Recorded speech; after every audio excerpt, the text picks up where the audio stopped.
주님께서는 특별히 나자로의 죽음과 부활을 통해서 당신의 죽으심과 부활을 암시하셨고요. 12장부터는 과월절을 엿새 앞두고 당신의 죽음을 엿새 앞두고 라는 말씀을 통해서 시시각각으로 다가오는 죽음, 곧 이 세상으로부터의 떠남을 강조하고 있습니다. 그리고 13장에서는 이제 과월절 죽음, 곧 당신이 떠날 날이 다가왔음을 아시고 더 극진한 사랑으로 제자들을 사랑해 주셨다라고 복음은 전하고 있습니다. 오늘 14장도 고별 담화로서 이제 주님이 떠날 것을 그리고 다시 오실 것을 말씀하십니다. 떠남은 성서에서 굉장히 중요한 것으로 다루고 있고 특별히 우리 켈틱 영성 안에서도 이 떠남은 매우 중요합니다. 그래서 이 세상에서 우리는 순례자라고 표현하고 있습니다. 아브라함에게도 주님께서는 떠남을 이야기하셨습니다. 그리고 누가복음에서 주님의 그 떠남, 죽음은 그 출애굽, 과거로부터 혹은 나를 얽어매고 있는, 조아매고 있는 혹은 묶고 있는 그 어떤 것으로부터의 벗어남을 의미하는 것이죠. 오늘 우리도 이 떠남에 대해서 대단히 중요하게 염두에 두어야 합니다. 떠남을 통하지 않고는 다시 올 수가 없습니다. 과거로부터 옛사람으로부터 떠나지 않으면 변화된 우리 한첨의 나로 돌아올 수가 없는 것이죠. 주님은 우리에게 그렇게 말씀하십니다. 너희는 그 길을 알고 있다. 어디에서 와서 어디로 가는지에 대해서. 하나님에게로 나와서 하나님에게로 가는 여정. 태초에서 한처음에로, 머리에서 가슴에로, 노릇에서 존재로 가는 여정을 우리는 알고 있어요. 그것이 참된 삶이고 가야 할 도리이고 길인 것을 알고 있습니다. 그런데 애써 외면하는 것이죠. 못마땅한 것이죠. 그래서 눈 감아버리고 돌아서 버리는 것이죠. 이 땅에 존재하는 모든 이들은 어떤 삶을 살아야 하는지, 어떤 길을 가야 하는지를 알고 있습니다. 그런데 우리는 탐욕의 욕망의 마음이 이끌려서 그만 가야 할 길을 잃어버리게 됩니다.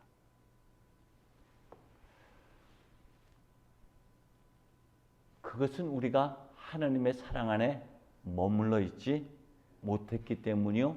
다른 표현으로는 예루살렘 성전에 곧 말씀에 거하고 있지 않았기 때문이고 우리의 생각을 살고 있기 때문인 것이죠. 이 생각으로부터 나오는 것, 그것이 탐욕이고 욕망이고 그리고 우리 무의식으로부터 나오는 오래된 습들이고 그것이 감정들이죠. 어제인가 라디오를 듣는데 의식과 무의식에 대해서 이야기를 하고 있어요.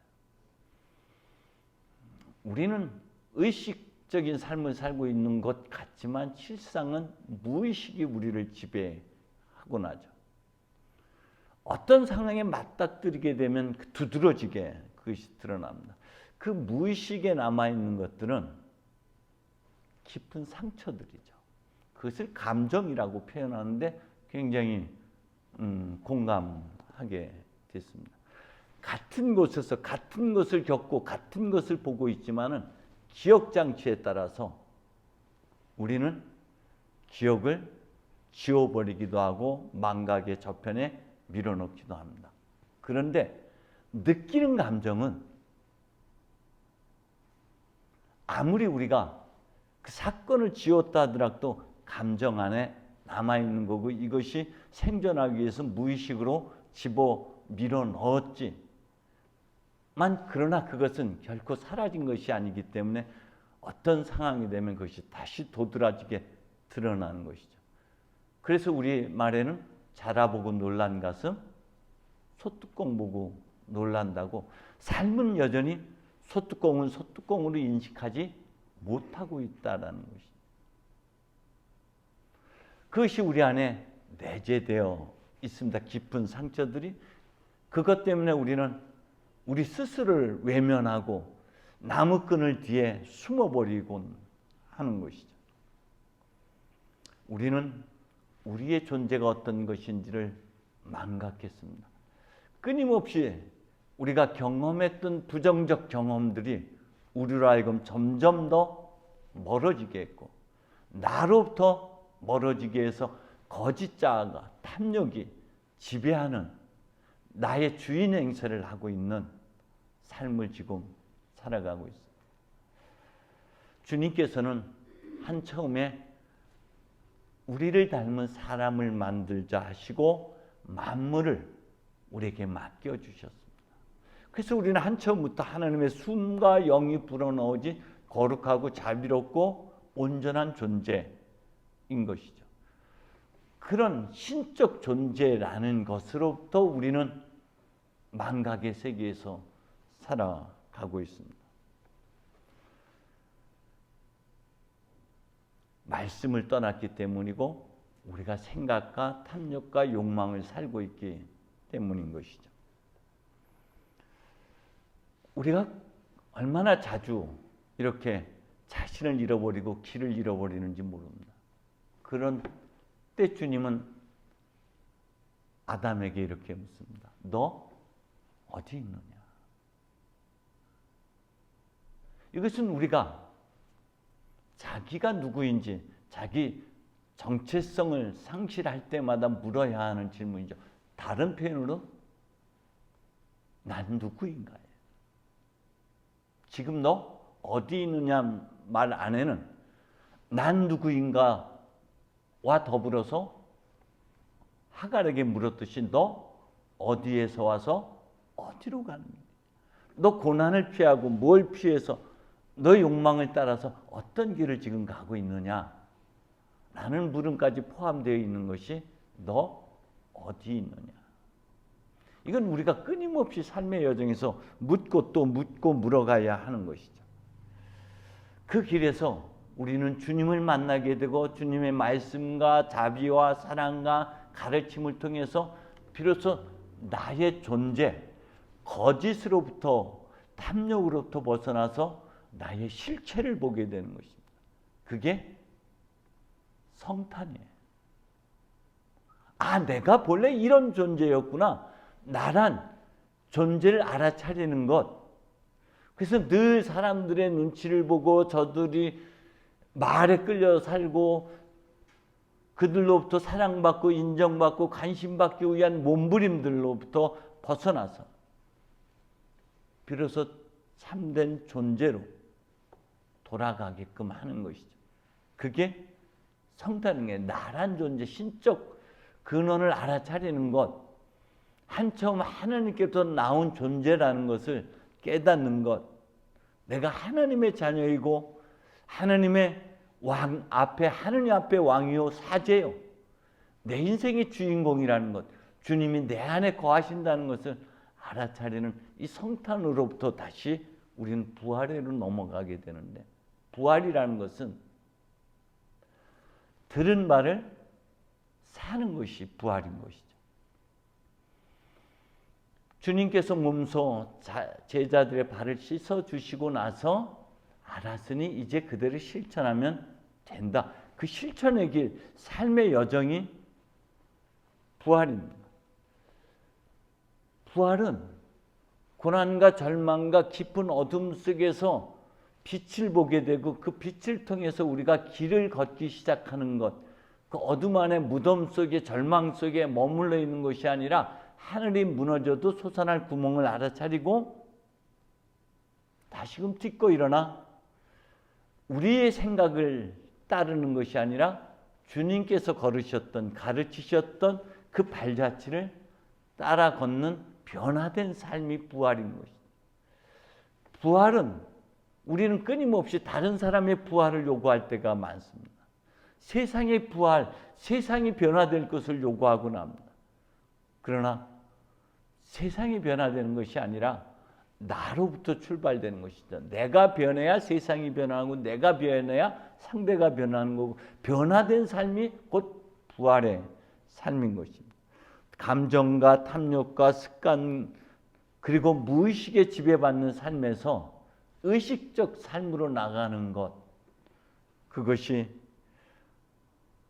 이제 주변의 기대와 그들의 말에 무관하게 상관없이 그야말로 무수의 뿔처럼 혼자서 가라. 소리에 놀라지 않는 사람 사자처럼, 쳐놓은 그물에 걸리지 않는 바람처럼, 흙탕물에 물들지 않는 연꽃처럼 그렇게 자신의 길을 걷기 시작하는 것이 부활의 삶이고 부활한 자의 모습인 것이죠. 이제 종 노릇에서 주인이 되어서 존재를 살아가는 것. 하늘 앞에 왕이요 사제요, 하느님의 모습을 닮은 거룩한 존재로 살아가는 것이 부활의 삶인 것입니다. 주님은 이렇게 말씀하십니다.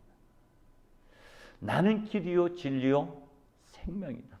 나를 거치지 않고서는, 주님께서는 나는 착한 목자다, 나는 양이 드나드는 그 문이다, 나는 나다라고 말씀하셨을 때, 이것은 어디로부터? 가슴으로부터, 아래로부터, 위로부터 오는 뜨거운 가슴으로만, 마음으로만 알아차리는 것들이죠. 생각으로부터 오는 것이 아니라, 탐욕과 욕망으로부터 오는 것이 아니라 하느님의 말씀을 따라서 하는 것이 곧 길이고 진리이고 생명이라는 것입니다. 우리는 주님을 뵙기를 원합니다.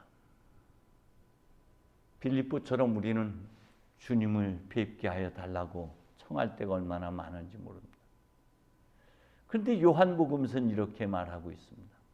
우리는 예수에게서, 요한복음 1장에서 깨닫지 못했다, 알지 못했다, 맞아들이지 않았다. 그러나 보았다, 알았다.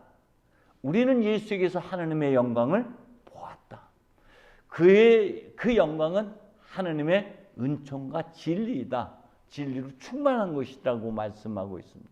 모세도 또 하나님께 당신의 모습을 보여달라고 했습니다.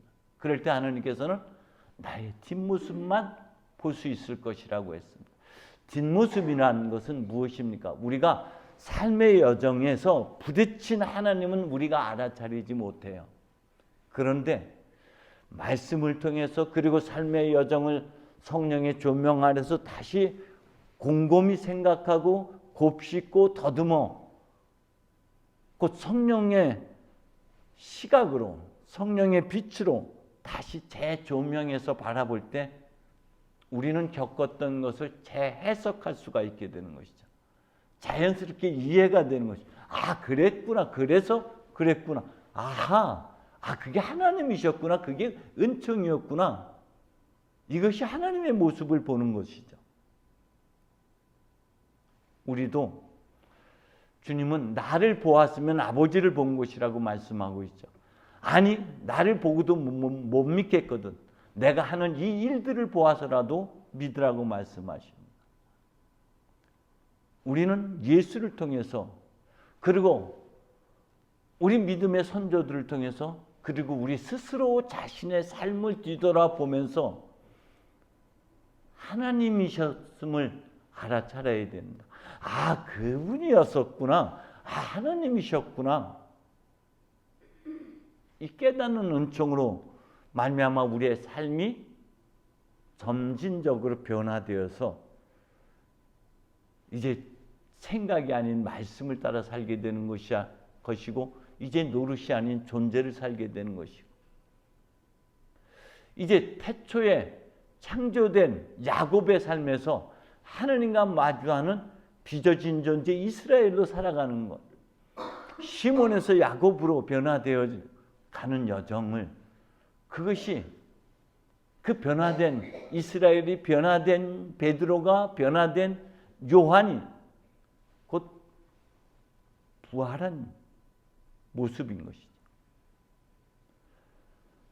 우리는 삶의 여정에서 주님을 끊임없이 부딪히고 만납니다. 그리고 그 만남 안에서 여기가 하나님의 나라이고 또 만나는 하나님을 통해서 자신의 정체성과 자신이 가야 할 길을 다시금 깨닫고 회심의 여정을 다시 걷기 시작하는 것이 부활한 자로서 살아가는 것들이죠. 누가 부활했대, 누가 다시 살아났대가 아니라 내 삶에서 그 흔적들을 알아차리고 깨닫는 것입니다.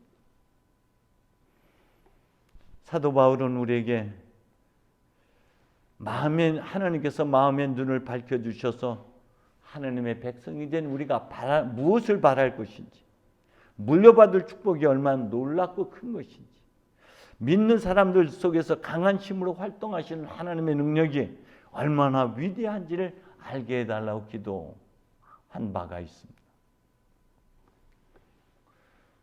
그렇죠. 주님은 우리의 눈을 밝혀주실 것입니다. 길에서 밝혀주실 것입니다. 낙산사에 가니까 길에서 길을 묻다라고 써있던가요? 우리는 길에서 길이신 주님에게 그 길을 물어야 됩니다. 주님이 걸어가신 길은 어떤 길이었습니까? 주님은 그 길 자체이고 주님은 그 목적이기도 한 것이죠. 그 길이란 하향의 길이었어요.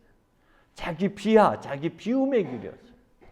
철저하게 하나님의 힘을 포기하고 죄인, 아니 더 큰 죄인이 돼서 십자가에 당신 자신의 생명과 모든 것을 비워내는 그런 하향의 길을 가셨습니다. 그 하향의 길 끝이 바로 하나님과 하나를 이루는 자리고 가장 낮아짐의 자리에서 가장 높아진가 하나가 되어지는 하늘과 땅이 맞닿는 지점이 바로 그 길인 것이.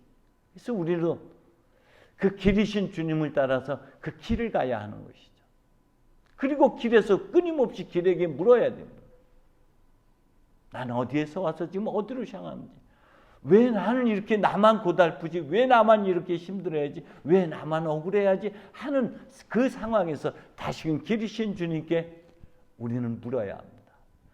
주님도 그 같은 고난을 받으시면서 그것을 하나님께 맡기고 묵묵히 당신의 길, 비움의 길을 걸으셨기 때문입니다. 그 길 끝에서 비로소 한 처음의 영광을 회복하셨던 것이죠. 우리는 삶의 여정에서 그 길에서 만난 주님을 통해서 우리가 누구인지, 존재의 원형이신 예수님 안에서, 하나님 안에서 나의 모습을 보게 되는 것이죠. 거울을 통해서 나 자신을 알아차리는 것처럼 우리는 원형이신 주님 안에서 나의 존재를 알아차리는 것입니다. 그 존재를 알아차리고 생각이 아닌 말씀을 따라 사는 그 길을 걸어갈 때 그것이 진리를 사는 것이죠. 그 진리야말로 생명의 삶인 것입니다. 우리는 그동안에 노릇을 살아왔습니다. 역할에 집중했어요. 마치 큰아들이 나는 종과 다름없이 살았다고 표현했던 것처럼 우리는 자신의 감정의 종이 되었고 욕망의 탐욕의 종이 되어 살아왔고 습관의 종이 되어 살아왔고 무의식에 지배받는 삶을 지금껏 살아왔습니다. 이제 내 생각으로부터 떠나서 모든 것을 창조하신 그 말씀 안에 머물러야 됩니다. 말씀으로 돌아가야 되고 그 말씀으로 돌아간다는 것은 주님의 자비와 사랑 안에 머문다는 것이고 그 사랑 안에 머문다는 것은 주님의 자비와 사랑 그리고 그 말씀을 곱씹는 삶을 의미하는 것입니다. 그럴 때 우리도 모르는 사이에 우리 안에 주님이심을 알아차리게 됩니다. 라마스테라는 말은 저는 새롭게 이렇게 다가와요. 최근에 내 안에 신이 당신 안에 있는 신을 경배합니다. 신적 인사인 거죠. 신과 신과의 만남입니다. 우리 서로 간의 만남이 단순한 사람과 사람 간의 만남이 아니라 하나님과의 만남인 것이죠. 그 만남의 첫째 대상이 자기 자신인 것이죠. 여러분 끊임없이 자신을 만나야 되는 거예요. 하나님 안에서 우리 자신을 만남으로 우리의 삶이 변화되고 비로소 우리는 부활한 자로 살아갈 수가 있습니다. 이 한 주간에도 곱씹고 되새김질함으로 말미암아 부활의 삶을 살아가는 여러분과 제가 되기를 간절히 소망합니다. 성부와 성자와 성령의 이름으로.